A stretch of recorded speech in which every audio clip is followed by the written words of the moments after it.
Hello, everybody. Welcome to our program this evening. I'm so glad you can join us for a guide to working in digital art. This program is being presented as part of our summer reading program. I'm Becky. I'm a librarian with the Tampa-Hillsborough County Public Library. I'm joined today by our guest speaker, digital artist Samantha, also known as LluhnarDragon. Before we start, just a few things. I want to thank our community reading partners. Since this program is being presented as part of our summer reading program. So we want to thank all of our wonderful community partners that support us. The library, Zoo Tampa, we're giving away some great tickets to Zoo Tampa all summer for people who are participating in our summer reading program. Hillsborough County, the Children's Library, and of course, our friends at the library. We're going to go ahead and get started. I'm going to turn things over to Samantha LluhnarDragon and turn off my camera. Hi. So thanks again for coming. This is the first time doing this, so forgive me. I am Samantha Williams, or LluhnarDragon, as I use as my my pen name of when I put stuff online. This pretty much is going to be a quick sample size of a rundown of how to work into digital art. So I've been doing digital art since around about 2007. I did go to college for interactive design, but in the end I just got general studies. But useful information was learned. I seriously wanted to get into it around 2011, and that's when I started going to cons and try to get myself more notice out there by going on sites and stuff like that. First thing, tools of the trade. Obviously, some skills required, but I'll touch on that in a moment. Programs, you don't have to get the most expensive or up their grade. I started out with, free versions of programs, and then I went to little mid-grades, and then I finally had Photoshop for the first time. Eventually, I had what I wanted because my lines came out cleaner. I think it was Many Bang, but then I went to Clip Studio Art Paint. So I've been using Clip Studio since then. Make sure this shows up right. What other things you need is something that can register your drawing if you want to draw directly into the computer. For me, it is my Wacom tablets, which is I think it's called a digitizer. If I read that right. Oh, sorry, let's pop this back down. For me, it's eye-hand coordination. I actually write and draw on the pad, and then it is registered into the computer on the fly. But at times I still do things traditionally. I draw on paper or purse to paper, or either take pictures or I scan it in, and will be another thing you want. If you want to still do traditional, you can do traditional, and then you need a good, decent scanner.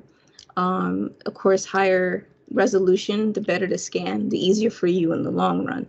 And of course, a PC, Mac or Windows, doesn't matter, as long as it has good a decent graphics card and a decent processing card, your RAM. Because if it's too weak, it will stutter. Sanity will be lost. All right, so with this, I do want to give brief history on digital art, because it's not something new. It actually was back in the 60s. I thought it was the 70s or 80s, but I was off. John Whitley developed the first computer-generated art in the early 1960s by utilizing mathematical equations to create art. In 1963, Ivan Sullivan invented the first user interactive computer program known as Sketchpad. I have heard of Sketchpad. I never used it. By the time I became of age and get to finally handle stuff, other programs became popular. And then in the history of a vector art, Ivan, the same person, he was the inventor of computer aid graphics. So let's see, of course, Sketchpad.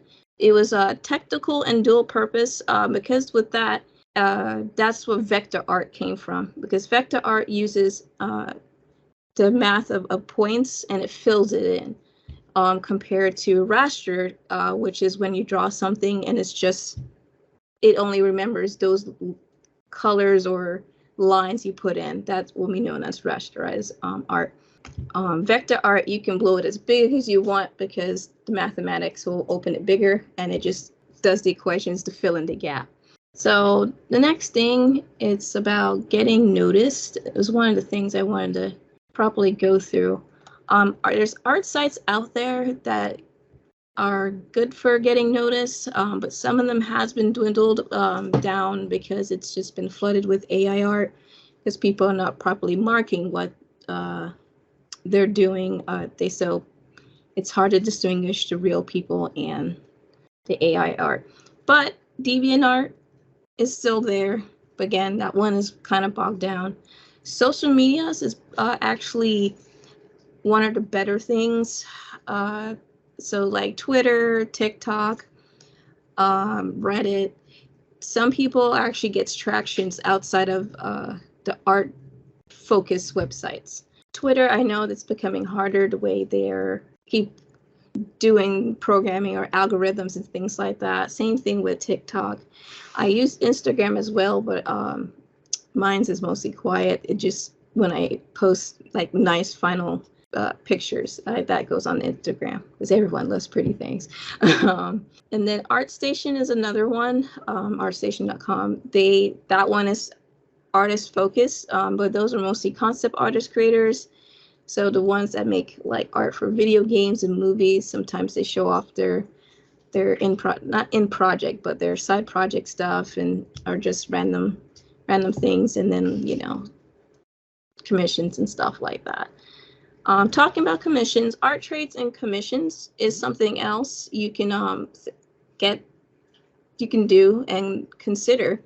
Art trades, sometimes you can trade literally, like for me recently, there was a character this other artist created. She was like, I just wanted to practice and I don't want them anymore. And I was like, hey, I can do a bust for you for your Final Fantasy character if you want.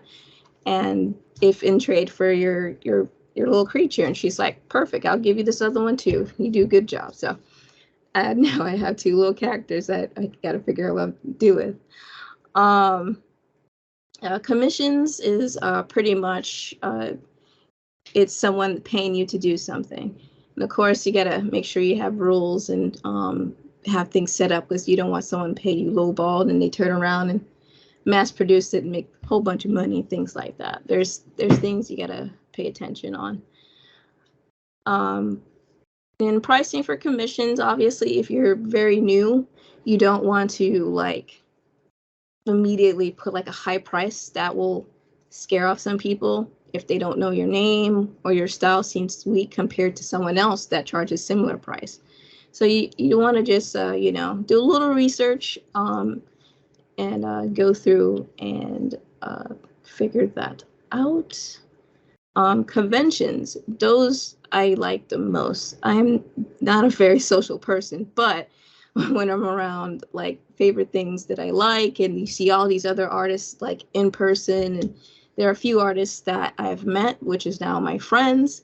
There's some that I've seen their work but never seen the artists themselves, and I was like, hey, I remember that. And you get the enough socialization that lasts you a good year. But plus it's also a good way to get noticed, because for me, I think I just not know how to social write on social medias. Conventions, it's more of word of mouth, and of course if a friend is who's in the same type of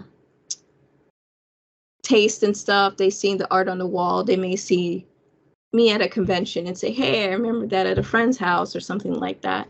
And that has happened. A person remember seeing it at somewhere else because a few people have bought it, and for like one of my dragon heads, they bought it and put it in their shop, and someone recognized it from the shop. So you never know who sees it and stuff. And sometimes, like for me, I did a picture of Sailor Moon once, and the voice of the original English Sailor Moon came into the artist alley, and she actually saw it and she wanted two of them, and she actually signed one for me, and I was blown away. It's still on my wall to this day. And that was, I think, my third con. I know it was Florida Anime Experience, but it leaves memories. That's good over 10 years ago and stuff like that. When doing events and stuff for conventions, you want to make sure you get your legalities right. So if you collect money, you make sure you pay your taxes, because Uncle Sam will find you. And then create a name for yourself, so you don't have to like put your name on straight up in like not profiles, but pamphlets and things like that. For me, I use LluhnarDragon as my artist name, but I actually created a studio name, which is Lunar Sapphire Arts, and then studio. But I'm LluhnarDragon of Lunar Sapphire Arts. So it helps to bring more closeness. So if someone sees one or the other, they know it's the same person. If I just went with my full name, like Samantha Williams, that is very common. So if someone Googled that name, it's going to show a long list of people. So you want something that you like, you can have fun with it, and it will narrow down things when people wants to look for you. Learning stuff, for me, again, I took my traditional stuff and just learned to put it into the computer. I played video games, so hand-eye coordination was almost second nature. I just had to learn how to adjust my strokes better, because, you're used to drawing, big drawing pad, and then now you're down into a rectangle square. Having references does still help you, even in digital world. Like for me, as you can see behind me, I still have bookshelves of art books, reference, How to Draw series that's now discontinued. I kind of missed that. One is like what to think when you're drawing. That's a good one. And then his name is Mark Brunette. He makes a YouTube channel that he helps teach you doing stuff in digital art. I think he uses Photoshop, but now he's actually testing out Clip Studio Paint, because I forgot to mention, Clip Studio Paint was originally made for mangakas in in Japan. So it was made with line art and things like that first, compared to Photoshop, which was made for photo editing first, and then been trying to implement other stuff because Coral Painter was its rival, so it tried implementing more stuff for the artists. But Mark Brunette, his is at YouTube Art School. It's like YT and then Art School. If you're going on Google to search him up, but he gives you very, very, very resourceful information. I've actually learned some new stuff with him. Let's see. I will show you. So here is Clip Studio Paint. I've been using it now for about 3 to 5 years. Yes. So I'm learning a bit more. Every day you learn something about the program, but this one is the version 2 now they just released, so I'm kind of relearning again. But in digital art, you have your canvas, which is this space here. I always have my preview up so I can see where I'm at. Sometimes I get really zoomed in and I start going to really good detail, and then once I go out and I realize all the extra stuff wasn't worth it because I was just so zoomed in, you don't see it when it's going to be printed. These here are the layers. This is how I built this one, so you can see I can break it apart. But I wanted to show like pushing stuff helps build things. Like at times, a few times that stuff will click. I make sure I write it down. That's one thing I learned from other artists. There was another artist I was going to use as reference named Art Germ, and he's more popular now. But he used to have his YouTube channel of, useful stuff, but now it's gone, and I guess he paywalled the rest of it. So Clip Studio is on multiple devices, so you can have it on your Windows, you can have it on your Mac, and you can have it on your phone or tablet. But the phone and tablet, those are not one-time buy, but you can still do a free trial in it. So you can go bang for your buck and try to test it out before you have to pay for it. So like this one, I had, probably hard to see on the orange on gray. I was doing a picture. It was actually this one. I had lost my sanity with it. Whoops, going a little too in. There we go. If you play Monster Hunter, you know that's Lunastra. I actually repainted this picture about 2 to 3 times, trying to figure out the coloring, how to make it look really cool. And once I figured out a spot and I realized, oh my gosh, this looks good, then I go back and go over the thing. And that's when I wrote the notes so I don't lose my sanity again. And again, about skill, there are times that when you try something different, it may not look good. To me, this looks bad. I used to delete my old files, but now I'm glad I stopped doing that because I can now reference. So I dated this. This was 12/19. Yeah, so December 2019. I was trying to practice drawing my Final Fantasy character. Yes, I pretty much have a lot of FF reference. I'm a nerd. But something clicked, and I presume it was doing Lunastra because this date is earlier. So I redid this again, which ended up looking like this with what I learned. This one is a bit more cel-shaded style. It has a more anime-ish effect. I don't like doing stuff full cartoony, and I don't like stuff doing full realistic. So people is known as semi-realistic. So it still has like some cartoonish effects, but there's some realistic tone to it. So like with the shading, it's more it's softer there, and then backlight and things like that.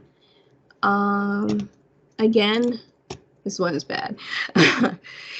This was a character I drew, and this was from July 2019. And once I did Luna, I redid, or actually I did Reese, and that's how he came out after putting things that I've learned. I can kind of break him down. Let's see. Ba-da-ba, ba-da-ba. I clicked the wrong part. Yeah. Hide all other layers. I think I turned this one off. There we go. There. That's the blurred one. I need this one. So it started. Put a background so you not lose your eyes. There we go. So it started as mostly a sketch. And I realized I do better with sketch work. So that's why some of my lines look messy on some of the artwork. Everyone has their thing. Some can do super clean and do awesome, and I'm jealous of them for that. But I have to start sketchy and then build up to that. There's some that can start fresh like that. But building in, as you can see, and one thing about digital art, you can work in layers. That's the best thing ever. Let's see. Yeah, so I'm building in the right order. So as you can see, the colors are filling in. Skipping a step. Yeah, good at that. So did I do my flats? I do my flats to help see where I'm at. Sometimes I will edit my lines because I realize, oh, this doesn't look right. And then I'll start layering in the shadows. Sometimes I actually do the background. It helps me figure out what I'm doing. I think this one I end up tweaking my shadows a bit. to get the mooding right. I should put more notes in my file so I can remember what I did and why I did it, and not learn it over and over again. Note to self. And then, yeah, that's the highlight. So I'm adding in white lining and stuff to make it look more brighter. It's not in the dark.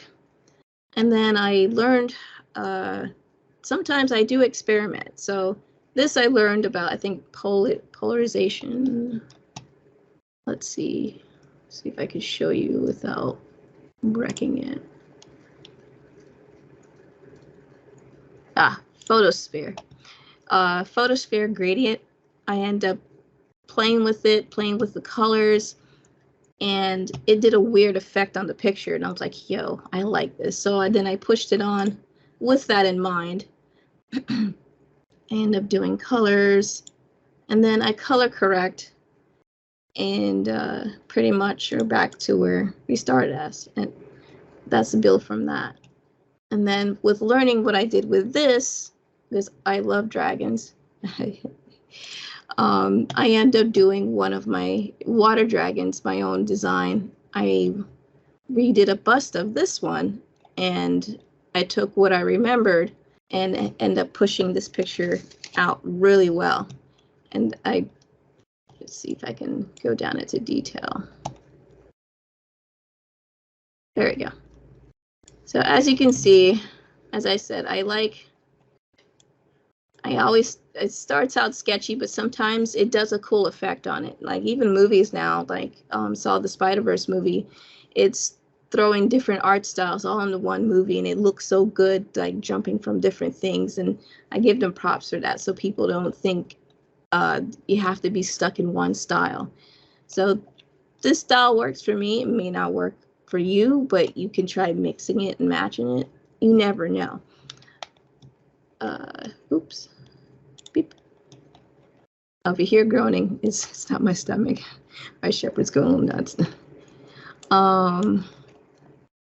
Let's see. With this one as well, I have did the water multiple times to get it to look nice, especially down here. But as you zoom in, it doesn't look much. But when you zoom out, it has a nicer, cleaner, like wet surface look, which I'm actually proud of.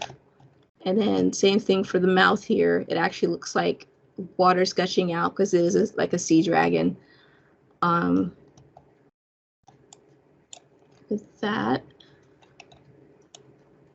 And then I was going to show you one of the creature that I had traded for. I managed to save a time lapse. It's only about roughly 30 seconds because Clip Studio just doesn't have it slow down much. But you can see how I start. As I said, I start out with sketchiness and I build up on it. But for me, my awesomeness that I think I do is with coloring. Like getting through the line art is like you lose your mind a bit, but once I get to coloring, I just take off. But let's see. Yeah, Clip Studio can record time lapses, which is cool. That's one thing I found out recently, and I finally experimented. Which, with that, now I can now get time lapse and put it on TikTok. Because that's another thing. Some artists are getting bigger because people like to see behind the scenes. So just seeing something built from scratch, I even watch them, so it's just fun to watch. This is Rajan. This is the character I had art traded for. Yeah, and his brother Fujin's on here. That's what you saw in the beginnings. I saw him on there. Let's see if I can get the water out of his face. If I can find it. Yeah, the thing is, oh, that's a cool effect. One thing I realized with the capturing, it slows down the computer because it's doing double data for capturing stuff. There we go. So like with this, I didn't put like glow effects on here. The colors alone made it pop. So I thought it was pretty nifty that just learning color scheming can go a long way too. And that's one of the things I got to get better at. So I'm going to probably do limited palettes and learn to work with certain colors, like it or not. Let's see, I'll show you Fujin. He's in line form. So the question is, why is not Fujin showing up? There we go. It's just slow. It's wigging out, as I said. It's like, I'm sorry, computer. I have so much stuff open. All right, so let's see. There we go. So you can see my line art a little bit better in this one. I'll pretty much build up on it again, tighten it a little bit more, and then I can have fun with the coloring. But I think I got the gist of it. I know I kind of went fast because I am kind of nervous because I am an introvert. I'm trying to close this so my computer can stop dying on the inside. Okay.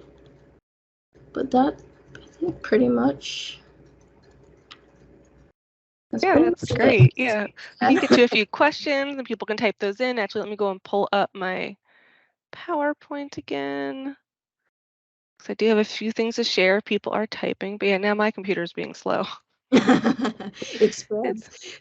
It does. It does. There we are. Okay. So before we get to questions, I just have some additional library resources for people who might be interested in learning a little bit more, because Samantha did a great overview, but we only have half an hour. So if you guys want to check out some more, we have Digital Art by David Cousins, and it is an illustrated guide showing how to create digital art on multiple platforms. And there's also a computer animation telling stories with digital art by Tanya D'Alecchio, and it explores method animators use to bring their artwork to life. So you can check both of those out using Hoopla. Just need to be part of the library, use your library card. You can download Hoopla, and everything on Hoopla you can get instantly. There's never any wait. So you can get those books right now. Everybody can get them if they wanted to. That's cool. And yeah, that's the thing I love about Hoopla. That way it's really fun to go and read books with your friends.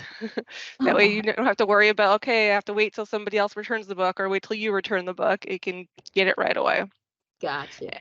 And if people do want to reach out to the library, you can reach us at 8cplc.org/contact or 813-273-3652.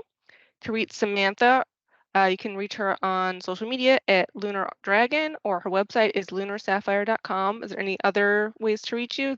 Are those the best ways? Yeah, it's pretty much the best ways. Okay. Yeah.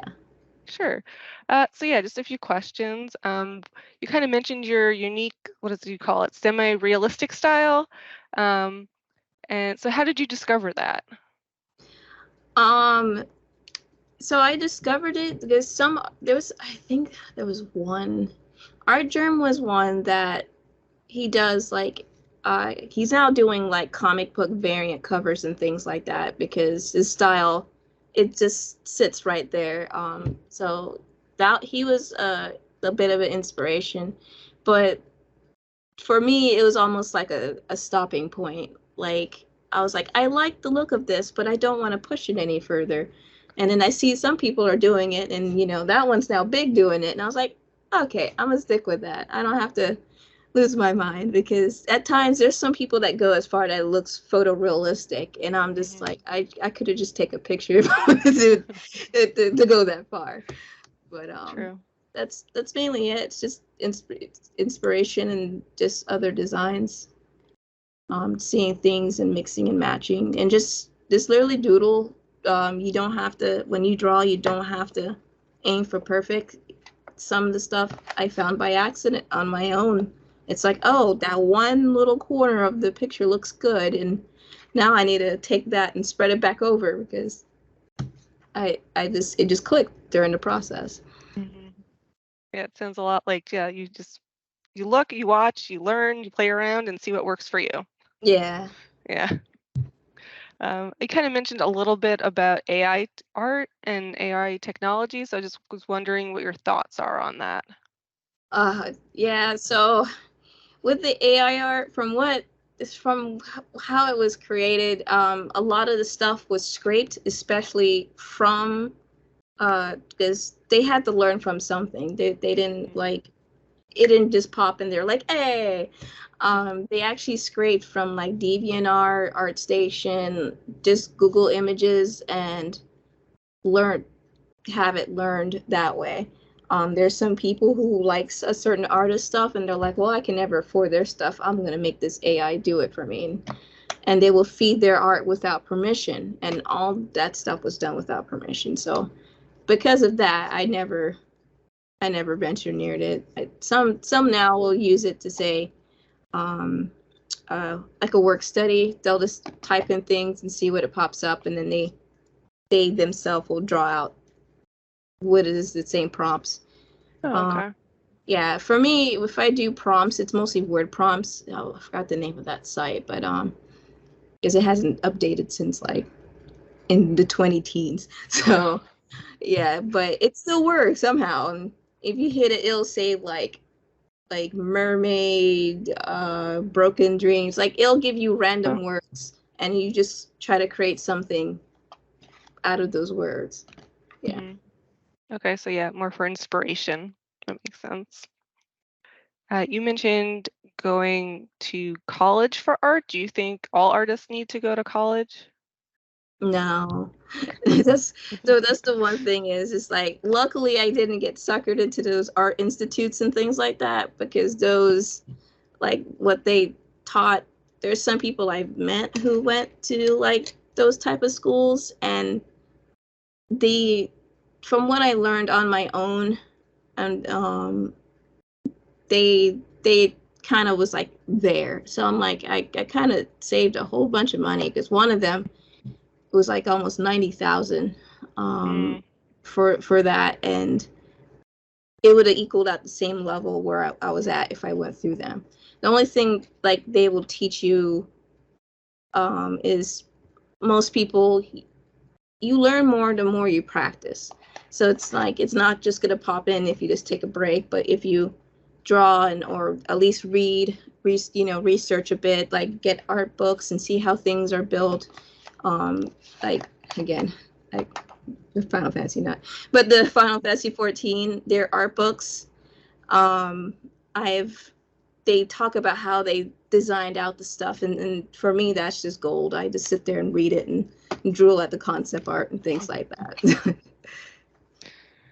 all right. No, that's very helpful because that was going to be my next question. Yeah, where do you learn if you don't learn from art school? Just practice. I mean, I've seen people do, okay, I'm going to draw a hand every day for a year, and it's amazing the progress someone can make in just a year.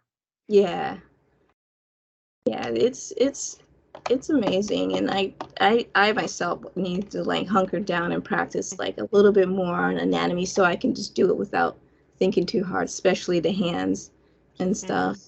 Because half the time I'm like posing myself, and which is good, at least if you're using like a model, you can your art will at least look better, not just from memory, because your memory will not leave you straight at times. So No, no. yeah. Very true. Yeah, thank you so much for joining us tonight. I really appreciate you leading this program and for our guests for coming as well. You're very welcome. Um, and if people want to participate in more summer reading programs, you can still sign up for summer reading. You can still join our programs. It's hcplc.org/summer. You can get more information on our upcoming events at hcplc.org/events. And we hope to see you all soon. I hope everybody has a great night. So see you all at our next program. Good night, Samantha. Good night. Thank you. Bye.